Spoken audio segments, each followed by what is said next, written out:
देशेन ग्रथितं पुराणो मुनिना मध्ये महाभारतम्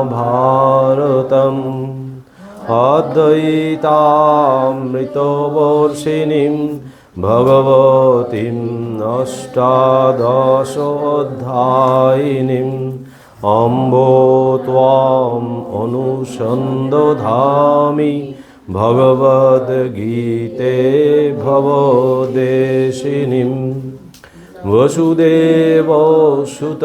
देवं कंसचाणूरमर्दनं देवकी परमानन्दं कृष्णं वन्दे जगद्गुरुं मूकं करोति वाचालं पंगुं लंघायते गिरिं यत्कृपातमहं वन्दे परमानन्दो माधवम्। सांख्ययोग ताई तो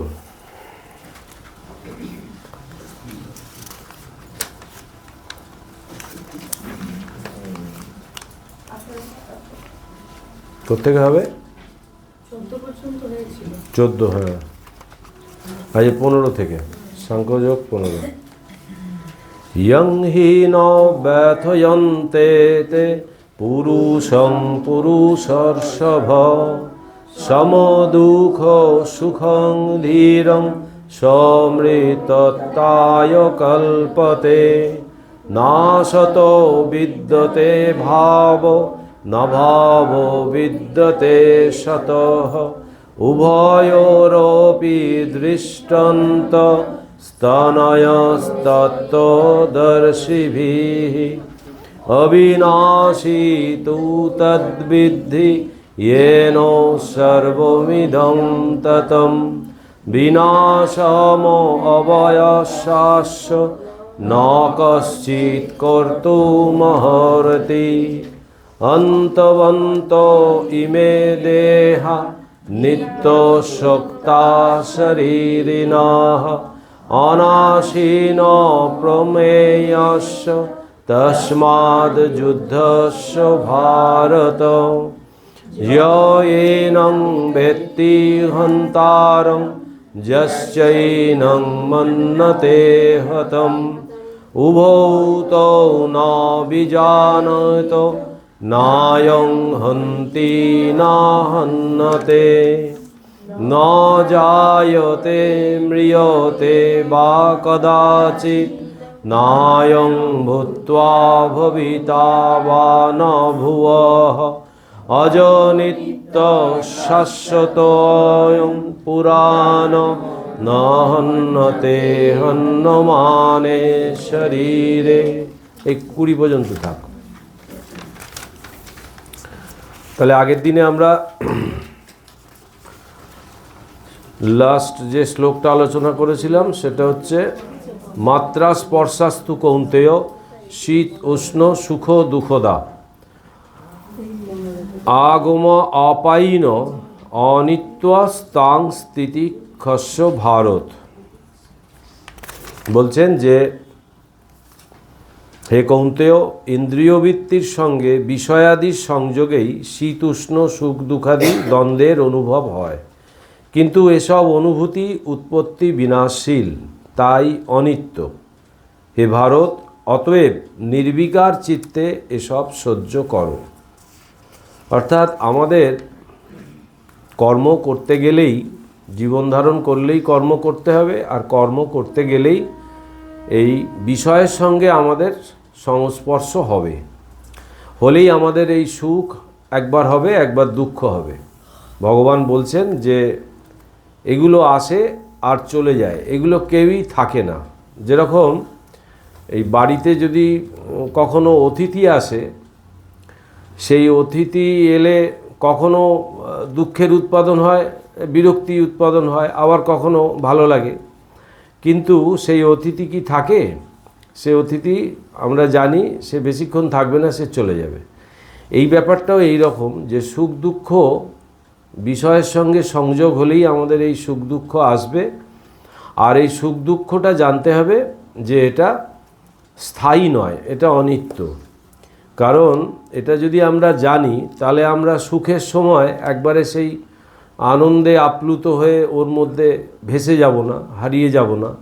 আবার দুঃখের সময়ও এমন যেন না হবে যে সেই খুব মুচড়ে পড়লাম, সে একদম মানে কথা বলার মতো অবস্থা রইল না, সেই যায় যায় অবস্থা হয়ে গেল, এই রকম যেন না হয়। তো সেই জন্য এইটা যদি আমাদের জানা থাকে যে বিষয়ের সঙ্গে সংযোগ হলেই আমাদের এই সুখ দুঃখ আসবে, এটাই প্রকৃতির নিয়ম, কার্যকারণ সম্পর্ক।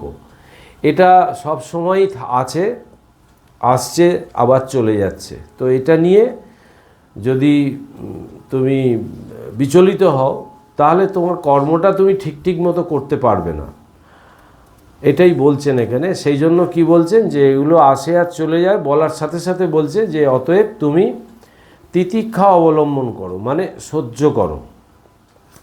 এইটা আগের দিন হয়েছিল। আজকে 15 নম্বর শ্লোকে ভগবান বলছেন ইয়ং হি ন ব্যথয়ন্তে তে পুরুষং পুরুষর্ষভ সম দুঃখ সুখং ধীরং মৃতত্বায় কল্পতে। হে পুরুষ শ্রেষ্ঠ, যে স্থির বুদ্ধি ব্যক্তি অর্থাৎ জ্ঞানী এইসব বিষয় স্পর্শজনিত সুখ দুঃখ অবিচলিত চিত্তে সমভাবেই গ্রহণ করেন, তিনি অমৃতত্ব লাভের যোগ্য অধিকারী।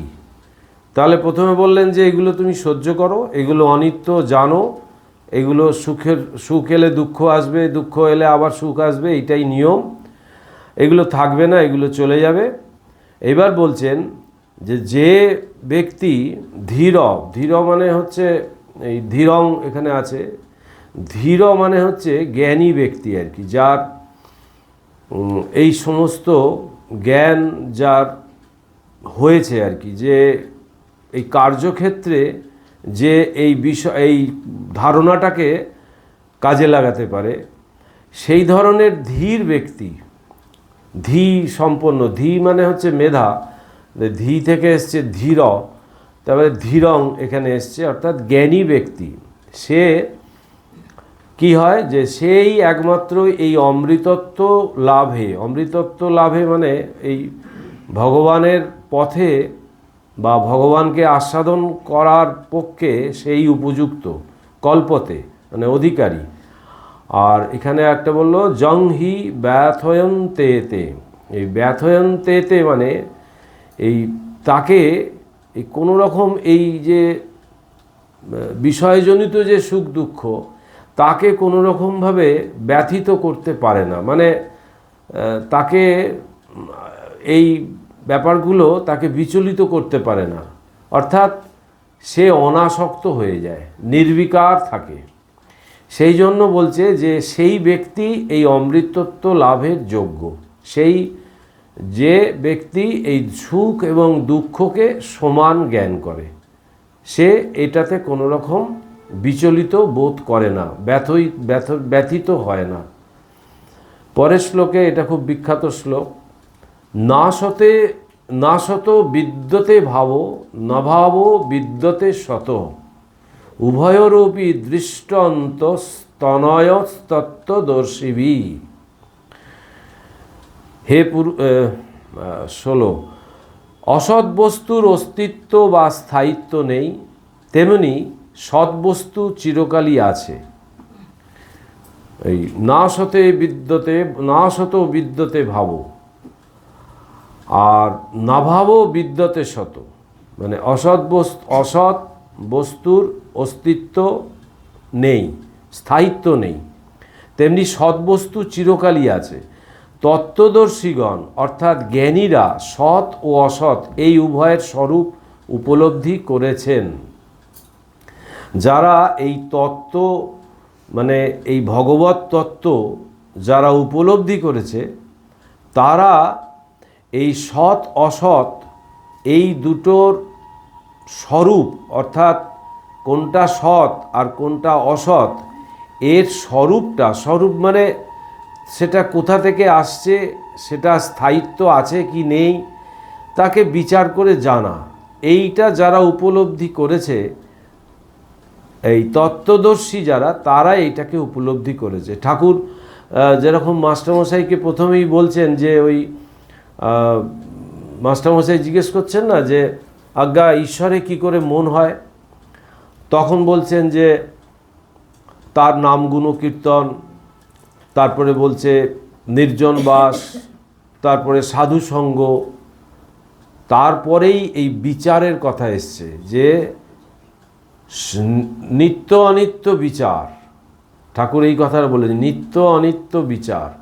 এই কোনটা নিত্য আর কোনটা অনিত্য, কোনটা আমাকে অমৃতত্বের পথে নিয়ে যাবে আর কোনটা নিয়ে যাবে না, এইটা আমাকে জানতে হবে, এটা বুঝতে হবে এবং কার্যক্ষেত্রে সেটাকে প্রয়োগ করতে হবে। তাই সেইটাই, এই বিচারটা এখানে তার স্থায়ী হয়ে যায় যে তত্ত্বদর্শী। 17 নম্বর, অবিনাশী তু তদ্বিদ্ধি येन সর্বমিদং ততম বিনাশম অব্যয়স্য ন কশ্চিৎ কর্তুর মহর্তি। এই বিনাশম, বিনাশম মানে হচ্ছে বিনাশ, আর কর্তুম ন অর্হতি মানে করতে সমর্থ হয় না। কে বলছে যে অবিনাশী তু তদ্বিদ্ধি येन সর্বমিদং ততম। येन কথাটা হচ্ছে যার দ্বারা, ইদং মানে হচ্ছে এই, আর সর্বম মানে সমস্ত পরিদৃশ্যমান জগৎ, ততম ব্যাপ্ত হয়ে আছে, তৎ তু তাকেই, অবিনাশী বিনাশ রহিত অর্থাৎ অমর, বিদ্ধি, বিদ্ধি মানে হচ্ছে জানবে। বলছে যিনি এই দৃশ্য জগৎ পরিব্যাপ্ত হয়ে আছেন তাকেই অবিনাশী ব্রহ্ম বা আত্মা বলে জানবে। কেউ এই অব্যয় ব্রহ্মের বিনাশ করতে পারে না। আমরা যে জগৎটাকে দেখছি, এই জগৎটা আমাদের কাছে কিন্তু সবসময় ব্যবহারিক দিক থেকে সবসময় এটা কিন্তু সত্য। আমরা তো এটাকে দেখছি। ঠাকুর বলছেন যে ব্রহ্ম সত্য, জগৎ সত্য। আর শঙ্করাচার্য বলে গেছেন যে ব্রহ্ম সত্য, জগৎ মিথ্যা, জীব ব্রহ্মৈব না পর। এখন এই যে জগৎটাকে দেখছি, এই জগৎটা আমাদের দেখাটা সম্পূর্ণ হচ্ছে না। কেন না, এইটা একটা কিছুর ওপর এটা প্রতিভাসিত হচ্ছে, এই বোধটা আমাদের নেই।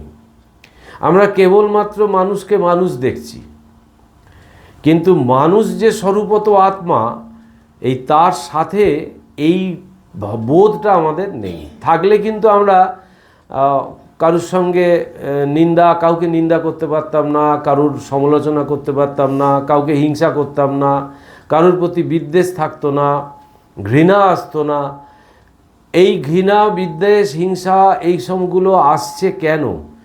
এই মানুষে মানুষে আমি তফাৎ করছি বলে। সেটা হচ্ছে নাম আর রূপটাই আমার কাছে সত্য বলে প্রতিভাসিত হচ্ছে, যে ওইটুকুই জ্ঞানই আমার রয়েছে। বাকি আরেকটু যে জ্ঞান দরকার, যেটা তত্ত্ব আর কি, সেটা হচ্ছে এইটাই বলছে যে একমাত্র এই ব্রহ্মই আছে, বাকি সব কিন্তু অনিত্য। কারণ আমরা আজকে যে মানুষকে আজকে দেখছি, চলছে ফিরছে, কথা বলছে, কিছুদিন পর দেখব সেই মানুষটাকে আর দেখতে পাচ্ছি না, সে চলে গেছে।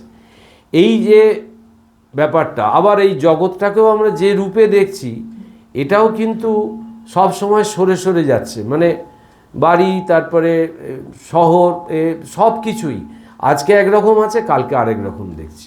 তার মানেই হচ্ছে এটা অনিত্য, এটা স্থায়ী নয়। স্থায়ী কোনটা? ওই যে আগের দিন আলোচনা হচ্ছিল না, যে আমরা যে টিভি দেখি, টিভির পর্দাটার কথা, যখন টিভিটা চলে তখন কিন্তু টিভির পর্দাটার কথা আর আমাদের মনে থাকে না। কারণ টিভির পর্দাটা আছে বলেই কিন্তু ওর ওপরে ওই বিভিন্ন ধরনের অভিনয়, ছবি, এগুলো আমরা দেখতে পাচ্ছি। কিন্তু পর্দাটা যখন টিভিটা চলছে, যখন ওই অভিনয়টা আমরা দেখছি, তখন কিন্তু পর্দাটার কথা আর আমাদের মনে থাকছে না। কিন্তু এইরকমই জগৎটাও তাই, ওই একটা কিছুর ওপর এটা প্রতিভাসিত হচ্ছে। কিসের ওপর হচ্ছে সেইটা আমাকে ওই ওই জ্ঞানটা আমাকে আনতে হবে। মানুষকেও যখন আমি দেখব যে স্বরূপত ও যা আমিও তাই, এই বোধটা যখন আমার আসবে, তখন আর আমি তার সঙ্গে আমাকে তফাৎ করতে পারবো না। তফাৎ করছি বলেই কিন্তু আমার ভেতরের ওই রিপুগুলো সবসময় সজাগ হয়ে যাচ্ছে, মানে ওই কাম, ক্রোধ, লোভ, মোহ, মাৎসর্য যেটা আমাকে নাচাচ্ছে, সেইটা আরও বেশি করে আমাকে পীড়া দিচ্ছে।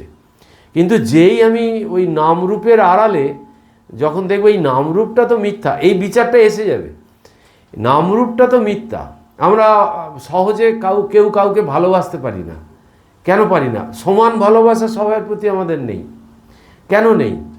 এই একটি কারণেই নেই, যে এই বোধটা আমাদের মধ্যে স্থায়ী নয়। আমরা যখন বই পড়ছি, জপ ধ্যান করছি, এই আলোচনা করছি, তখন কিন্তু এইটা আসছে, কিন্তু আবার যেই বাইরে জগতের মধ্যে মিশে যাচ্ছি, তখন আবার এই বোধটা চলে যাচ্ছে।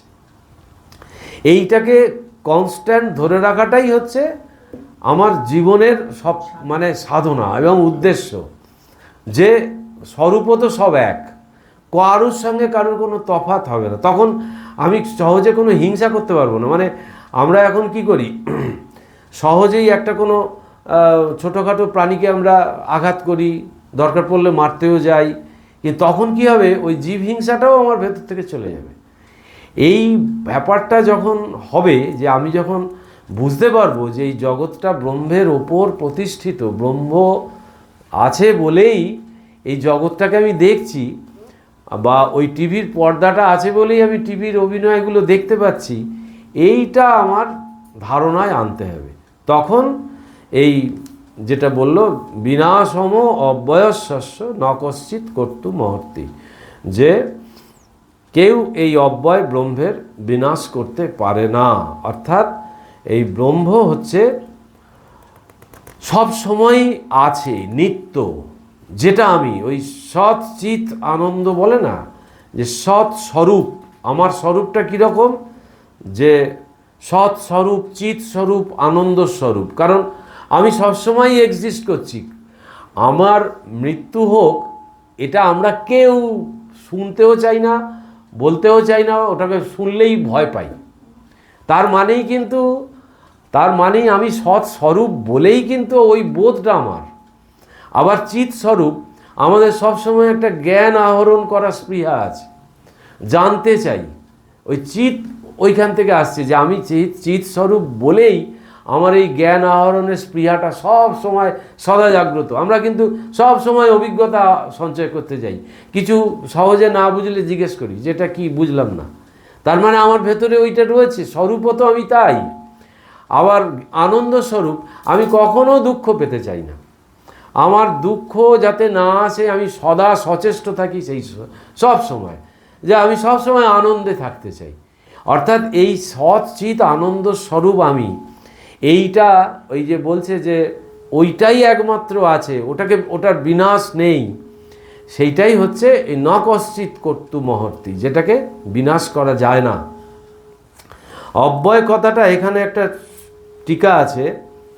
অব্যয় কথাটা বলছে ব্যয় বা ক্ষয় রহিত, নিত্য, যা সর্বব্যাপী সত্তারূপে সর্বত্র পরিব্যাপ্ত, তা অবিনাশী ও অব্যয়। কেননা তার বিনাশ বা অপচয় উপচয় হলে তো নিত্য হতে পারে না। আত্মা ত্রিকাল বধিত সত্য বস্তু, তার বিনাশ কখনো সম্ভব নয়। আর আত্মাতিরিক্ত যা কিছু বস্তু দেখা যায়, তার কোনো স্বতন্ত্র অস্তিত্ব নেই।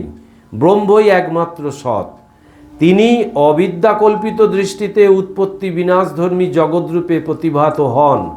সুখ দুঃখাদি আত্মার ধর্ম নয়, অন্তঃকরণের ধর্ম। মন, বুদ্ধি, চিত্ত, অহংকার এগুলির সমবায়ই অন্তঃকরণ, এবং এই অন্তঃকরণেই সুখ দুঃখাদির অনুভূতি হয়। অথচ জীব মনে করে আমি সুখী, আমি দুঃখী। এর কারণ কি? কারণ নিত্যস্বরূপ সম্বন্ধে অজ্ঞতা। জীব যে চৈতন্য স্বরূপ, আনন্দ স্বরূপ, জ্ঞানস্বরূপ জীবাত্মা, তা ভুলে আছে। এবং অজ্ঞানতাবশত দেহ মন বুদ্ধি অহংকারের সঙ্গে নিজেকে অঙ্গাঙ্গিভাবে জড়িত মনে করে। এই হচ্ছে এর ব্যাখ্যা। তারপরে একটা শ্লোক দিয়েছে যেটা বললাম একটু আগে, যে আচার্য শঙ্কর তৎকৃত অদ্বৈত সুধার প্রথম উল্লাসে বলেছেন, শ্লোকার ধেন প্রবক্ষ্যামি যদুক্তং গ্রন্থ কোটিভি। মানে অর্থাৎ বলছে এই কোটি গ্রন্থে যা উক্ত হয়েছে, এই যে বেদ বেদান্ত সমস্ত যা কিছু বলা হয়েছে, শঙ্কর বলছেন এই আমি কেবলমাত্র অর্ধ শ্লোকে এইটা বলে দিচ্ছি। বলছে তোমাদের এই বেদ বেদান্ত উপনিষদ যা কিছু আছে সমস্ততে ওই কোটি কোটি গ্রন্থে যা বলা আছে, বলছে আমি ওই একটা অর্ধ শ্লোকে আমি এটা প্রকাশ করে দিতে পারি। সেটা বলছে কি, অর্ধ শ্লোকে বলছি, ব্রহ্ম সত্যং জগৎ মিথ্যা জীব ব্রহ্মৈব না পরো। ব্রহ্ম সত্য, জগৎ মিথ্যা, অর্থাৎ ব্রহ্মাতিরিক্ত সত্তা জগতের নেই, জীব ব্রহ্মই, অন্য কিছু নয়। এই যে এখানে কথা, এই যে সুখ দুঃখ, এইটাও আবার একটু যদি ভেতরে ঢুকি, একটা তো বিষয়জনিত কারণ থেকে আসছে। এইখানে একটা কথা এলো, সেটা হচ্ছে যে অবিদ্যা। বলছে তিনি অবিদ্যা কল্পিত দৃষ্টিতে উৎপত্তি বিনাশধর্মী জগৎরূপে প্রতিভাত হন। আমরা ওই ব্রহ্মকে উপলব্ধি করতে পারছি না, আত্মাকে জানতে পারছি না, কেন? ওই কারণ হচ্ছে অবিদ্যা। আবার ওইটা আসছে কোত্থেকে? বলছে যে শরীর ধারণ করলে আমরা হচ্ছি মায়ার অধীন, মায়ার অধীশ্বর হচ্ছেন ঈশ্বর, উনি হচ্ছেন মায়াধীশ, আর আমরা হচ্ছি মায়াধীন। আমরা আগের জন্মের কর্মের ফল ভোগ করার জন্য আমরা জীবন ধারণটা করি, শরীর ধারণটা ওই জন্যে হয়, কারণ থাকে একটা। কিন্তু যারা ঈশ্বর, তাদের কিন্তু যারা অধীশ্বর, মায়ার ধীশ যারা, তারা ইচ্ছা করে এই অবতরণ করেন। তারা জানেন যে এই মায়ার দ্বারা এই শরীরটা তৈরি হয়েছে, তাদের সম্পূর্ণ মায়া সম্বন্ধে হুঁশ থাকে, আমাদের সেটা থাকে না। ওইটাই হচ্ছে অবিদ্যা, অজ্ঞানতা। এইটা আসছে কোত্থেকে? ওই যে আমরা শরীর ধারণ করলাম, এই শরীর ধারণ করার ফলে আমাদের একটা হয় কি, পঞ্চক্লেশ নিয়ে আমাদের জন্মাতে হয়। পঞ্চক্লেশের মধ্যে হচ্ছে এইটা যে অবিদ্যা, অস্মিতা, রাগ, দেশ, অভিনিবেশ, এই পঞ্চক্লেশের আমরা অধীন। মানে অবিদ্যা হচ্ছে ওই আগের জন্মে যে অজ্ঞানতা, ওইটা বহন করছি।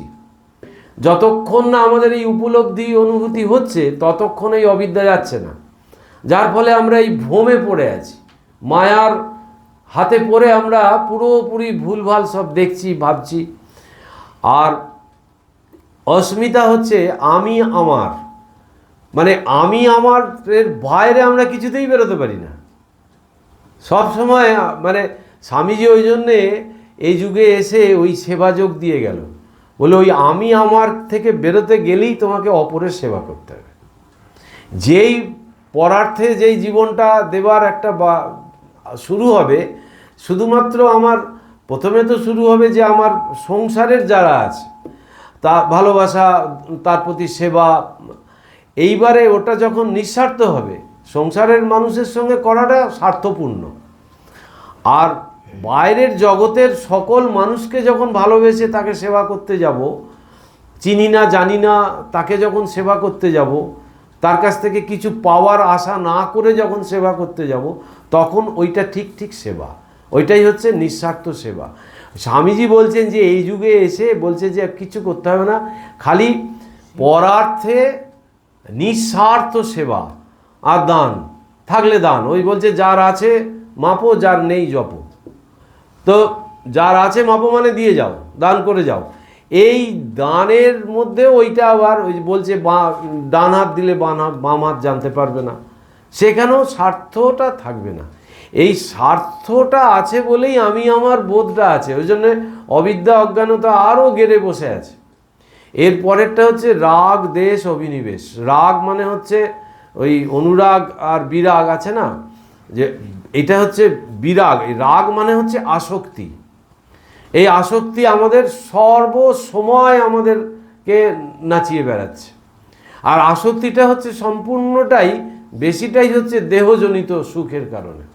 এই রাগ, দেশ মানে বিদ্বেষ, এই মানে একে অপরের প্রতি আমাদের একটা সবসময় বিদ্বেষ ভাব আছে, বিদ্বেষ। তারপরে হচ্ছে অভিনিবেশ। অভিনিবেশটা হচ্ছে সাংঘাতিক জিনিস, যেটা হচ্ছে ওই মৃত্যু ভয় বলা হয়, যে এইটা আমাদেরকে তাড়া করে। তো এই পঞ্চক্লেশ নিয়ে আমরা জন্মগ্রহণ করি, আর ত্রিতাপ দুঃখের আমরা অধীন। এই ত্রিতাপ দুঃখ হচ্ছে ওই যে শান্তি শান্তি শান্তি 3বার বলছি, ওই উদ্দেশ্যেই বলছি, কিন্তু যে যাতে করে আমার ওই ত্রিবিধ যে দুঃখ যেখান থেকে আসছে ওইটা যাতে শান্তি হয়, মানে ওটা যাতে আমার না হয়, ওটা যাতে আমার মানে আমার ওপর প্রভাব কম থাকে। ওই ত্রিবিধ দুঃখ, ত্রিতাপ, এই ত্রিতাপ হচ্ছে আধি ভৌতিক, আধি দৈবিক আর আধি আধ্যাত্মিক। আধি ভৌতিক হচ্ছে ওই বিভিন্ন ধরনের হিংস্র প্রাণী, জীব, নানান ধরনের, সাপে কামড়ে দিল, একটা কিছু পড়ে গিয়ে হয়তো অ্যাক্সিডেন্ট হয়ে গেল, এরকম নানান রকম। আর দৈবিক হচ্ছে এই বন্যা, খরা, নানান রকম মহামারী হচ্ছে, দৈবিক কারণে দুঃখ আসছে। আর আধ্যাত্মিক সবসময় হচ্ছে মনের ওঠাপড়া সবসময় আছে, দেহ আর মনজনিত কারণে যে সমস্ত দুঃখ আসছে। তাহলে এই ত্রিতাপ আর পঞ্চক্লেশ এর অধীন আমরা। এখন এই থেকে বেরোনোর জন্যই আমাদের এই সমস্ত চর্চা করা আর কি, যে তাকে জানলে কি হবে বা তার দিকে এগোতে থাকলে কি হবে, এইগুলোর প্রতি আমাদের একটা হুঁশ এসে যাবে, একটা জ্ঞান হবে। তারপরে বলছে অন্তবন্ত ইমে দেহা নিত্য শক্তা শরীরিণ অনাসীন প্রমেয়স্য তস্মাৎ যুদ্ধস্য ভারত।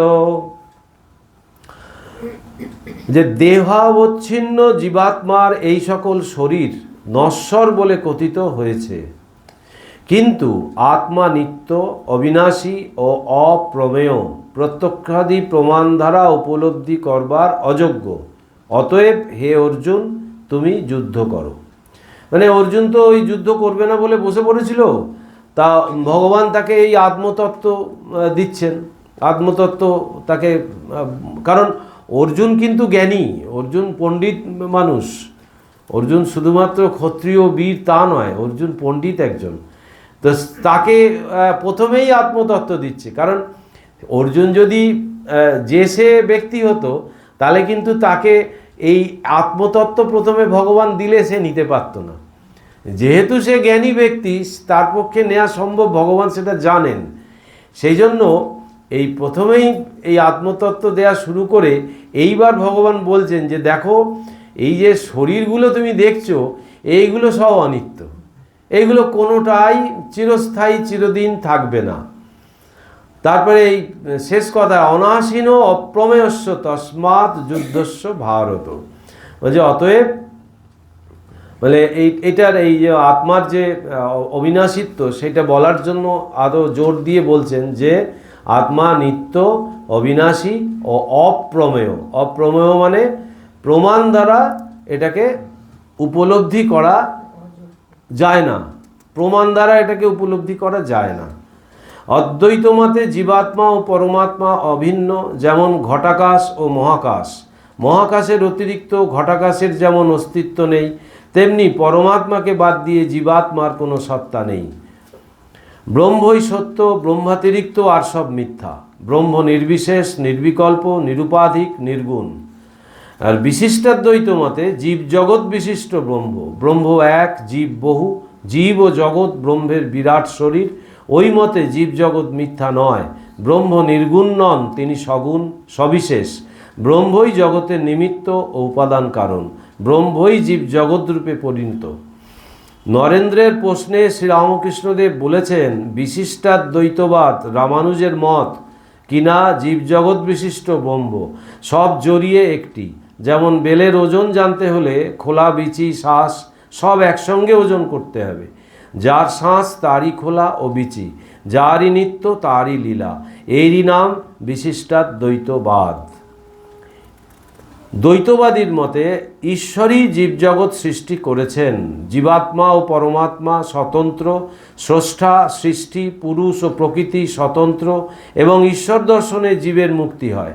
তাদের মতে মুক্তি 5 প্রকার: সালোক্য অর্থাৎ ভগবানের সঙ্গে এক লোকে বাস, শাস্তি অর্থাৎ ভগবানের সঙ্গে সমান ঐশ্বর্য লাভ, সামীপ্য ভগবানের সান্নিধ্যে অবস্থিতি, সারূপ্য ভগবানের মতো সমান রূপ প্রাপ্তি এবং সাযুজ্য একত্ব অর্থাৎ ভগবানের সঙ্গে অভিন্নত্ব।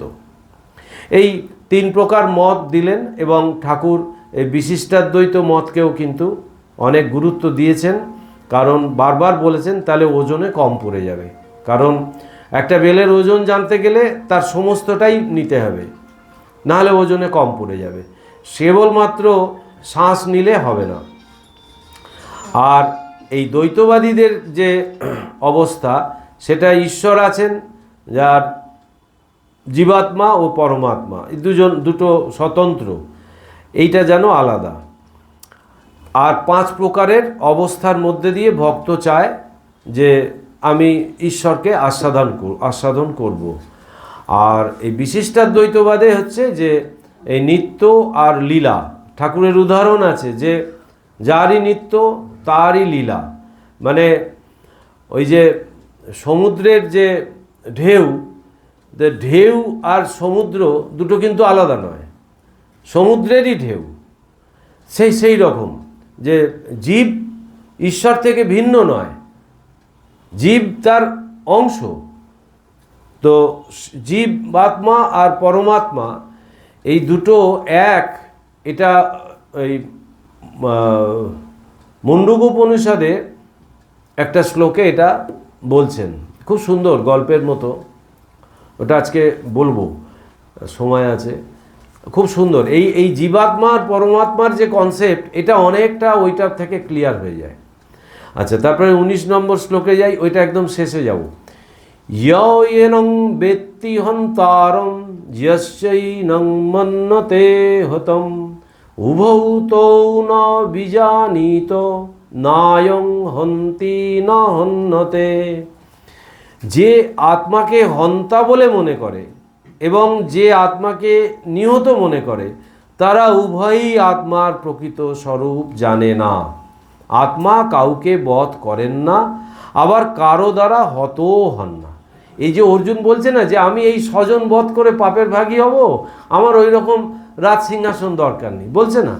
তো সেই জন্য অর্জুনকে উদ্দেশ্য করে কথাটা বলা হচ্ছে, কিন্তু আমাদের জন্য, সবার জন্য এমন একটা অদ্ভুত ব্যাপার। তো বলছে যে এই যে মনে করে যে কেউ আত্মা কাউকে মারলো, বধ করলো বা কারুর দ্বারা হত হলো, বলে এইটা ভুল। এক আত্মা কাউকে মারেও না, মারতে পারেও না, আর নিজেও মরতে পারে না। আর শেষটা বলছে ন জায়তে ম্রিয়তে বা কদাচিৎ নায়ং ভূত্বা ভবিতা বা ন ভুয় অজনিত্য শাশ্বত অয়ং পুরাণ ন হন্যতে হন্যমানে শরীরে। এই আত্মা কখনো জন্মগ্রহণ করেন না বা মৃত্যুমুখে পতিত হন না। আত্মা অন্যান্য জাত বস্তুর মতো জন্মগ্রহণ করে অস্তিত্ব লাভ করেন না, কারণ সদ্রূপে আত্মা চিরবিদ্যমান। আত্মা জন্মরহিত, নিত্য, শাশ্বত এবং পুরানো। শরীরের নাশে আত্মার নাশ হয় না। একদম পরিষ্কার বলে দিলেন যে শরীর আলাদা, আত্মা আলাদা। এই যে শরীরটা যেন যন্ত্রের মতো, কিন্তু শরীরের সঙ্গে আত্মার কোনো নেই। যে দেহি আর দেহ, দেহে ভেতরে যে বাস করছে সে দেহি, দেহি আর দেহের মধ্যে সম্পর্ক ওইটুকুই, সে ওর ভেতরে বাস করছে। কিন্তু ওই যন্ত্রটা দিয়েছে ভগবান, ওই যন্ত্রটা কাজে লাগিয়ে ওই দেহ মন্দির বলা হয়, তার যত্ন নিতে হবে। তো ওই যন্ত্রটাকে কাজে লাগিয়ে আমাকে তাকে জানতে হবে, দেহকে কাজে লাগিয়ে দেহিকে জানতে হবে। এই এবার মুন্ডকোপনিষদের যেটা বলা হচ্ছিল সেটা হচ্ছে একটা গাছে দুটো পাখি বসে আছে, একটা ওপরের ডালে, একদম উপরে, আর একটা একটু নিচের ডালে বসে আছে, অনেকটা নিচের ডালে বসে আছে। এবার এই নিচের পাখিটা ওই মাঝে মাঝে ওই গাছের ফল খাচ্ছে। এবার কোনোটা খেতে গিয়ে খুব তার মিষ্টি লাগছে, খুব আনন্দ হচ্ছে। আবার ওপরের পাখিটার দিকে তাকাচ্ছে, দেখছে ও সদা আনন্দময় হয়ে বসে আছে। আবার কখনো ও আবার ওই তেতো ফল খাচ্ছে, মানে কখনো একটা ফল খেলো মিষ্টি লাগলো, আনন্দ হলো, আবার আর একটা ফল খেতে গেল, সে খেতে গিয়ে তার ওই তেতো বা কষা এরকম লাগলো, তার মনটা বিষণ্ণ হয়ে গেল। আবার যখন ওপরের পাখিটাকে দেখছে তখন ও ভাবছে যে ও কি করে এত আনন্দে এত এতে আছে, বলে একটু এগিয়ে যাচ্ছে, আর একটা ডাল ওপরে গেল, গিয়ে ওকে ভালো করে দেখছে। আবার ওই ফল খেতে ব্যস্ত হয়ে গেল, আবার ওই ফল খেতে গিয়ে আবার ওই তেতো ফল খেয়ে ফেললো, আবার মনটা বিষণ্ণ হয়ে গেল, দুঃখ হয়ে গেল। যেই দুঃখ আসছে সেই ওপরের দিকে তাকাচ্ছে, আর যেই তাকাচ্ছে তখন আবার একটু করে তার দিকে যাচ্ছে যে ও কি করে এরকম আছে। এইভাবে ও একটা করে ওইরকম তেতো ফল খাচ্ছে আর একটা করে ডাল এগোচ্ছে। এগোতে এগোতে গিয়ে লাস্টে ওর যে বলয়, সেই বলয়ের মধ্যে যেই গেল ওই জ্যোতির মধ্যে, সে দেখলো এ আর আমি তফাৎ কিছু নেই। ওই ওপরের পাখির আর নিচের পাখি এক হয়ে গেল, এই জীবাত্মা আর পরমাত্মা। আমরা এই জীবন ধারণ করছি, কখনো টক ফল খাচ্ছি, কখনো মিষ্টি ফল খাচ্ছি। যখন মিষ্টি ফল খাচ্ছি আনন্দ হচ্ছে, কি ও জ্ঞান হয়ে গেল। হ্যাঁ, দেখলো যে এ আর আমি আলাদা নই। এই ভগবানের দিকে যাওয়া মানে হচ্ছে যখনই আমরা এই গতিটা আমাদের এই দিকে হয়, আমরা বুঝতে পারবো যে আত্মা অবিনশ্বর এক, ওই দুটো এক হয়ে গেল, মানে পরমাত্মা আর জীবাত্মা এক। এটার রূপক ওই মুন্ডুক উপনিষদের সুন্দর আরও আছে, আমি একদম 2-4 লাইনে সংক্ষেপে বললাম। তো আমাদের অবস্থাটাই, ঠাকুরও কিন্তু এই ধরনের উপমা আছে ঠাকুরের, যে ওই মৌমাছি আর মাছির সঙ্গে কথা বলা উদাহরণ দেয়া আছে। মৌমাছি কিন্তু খালি মধু ছাড়া আর কিছু খাবে না, কোথাও বসবে না, কিন্তু মাছি কিন্তু ওই মিষ্টির দোকানের মিষ্টিতেও বসছে, আবার বিষ্ঠার ওপরেও বসছে, আবার পচা জায়গাতেও বসছে। তো মাছি না হয়ে বলছি যে মৌমাছি হতে হবে। যাই হোক, আজকে এখানে তাহলে শেষ করি। ওম নিরঞ্জনম নিত্যম অনন্তরূপম ভক্তানুকম্পাধীত বিগ্রহং বৈ ঈশাবতারম পরমেশমিড্ডম তং রামকৃষ্ণম শিরসা নমামহম। একটা প্রশ্ন করবো, হ্যাঁ, গীতা সম্বন্ধে নয়, একটা জায়গায় তুমি এটা দিয়েছিলে দেখছিলাম,